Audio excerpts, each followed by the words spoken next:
As we turn now to chapters 17 and 18 in the Revelation of John, we come to yet another of his famous interludes in the action.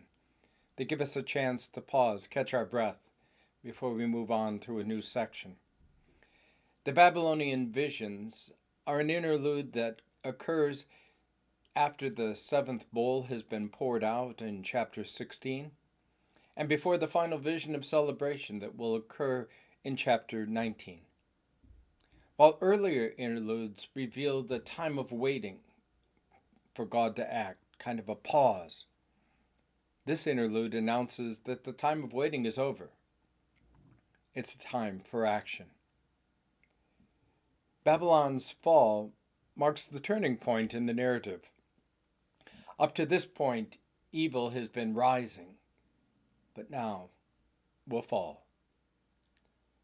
The Babylonian whore that came riding in on the beast will end up by the beast being killed. It will be her undoing. For evil, in the end, is always self-destructing. Babylon personifies arrogance, materialism, violence, and false belief. All these things are at work in the reader's world, perhaps even in their churches. The vision of the New Jerusalem yet to come invites the reader to live in the age now with an identity shaped by the age to come, to be governed, shaped, influenced by those values of the coming kingdom, the New Jerusalem.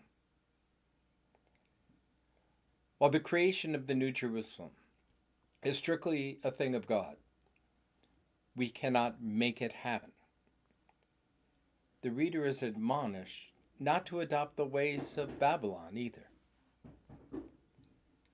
The Babylonian whore clearly depicts Rome for the readers, but it also is more than Rome.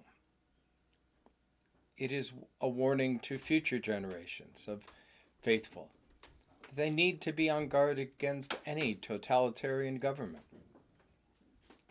For unlike Paul and Luther, John does not see government necessarily as a creation of God, but always something to keep a watchful eye on, always something that will threaten the faithful.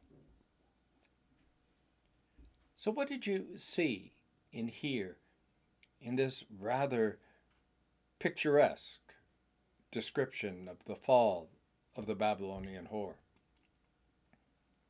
What were the words, the phrases, the images that jumped out at you?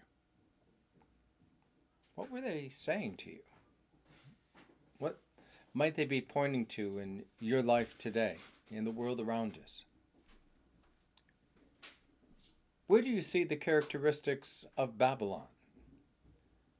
The arrogance, the materialism, the violence, the false beliefs, evident in our culture, in the world around you. Write down some concrete examples of this, perhaps from the evening news or the latest post. How are we as faithful called to live an alternative lifestyle, one shaped by the world to come and not by what we see around us? And given that, what are 3 life changes that we might be able to make in the days ahead to be more faithful in our living, to stand in opposition to the Babylonian whore? Have some fun with this. It's a challenge. Don't take it too seriously, but ponder it. Take some time to journal. Invite a friend into conversation. What do they see? And what might you be able to do together in your community, your church, to make a difference? Until next time, Thank you for joining me.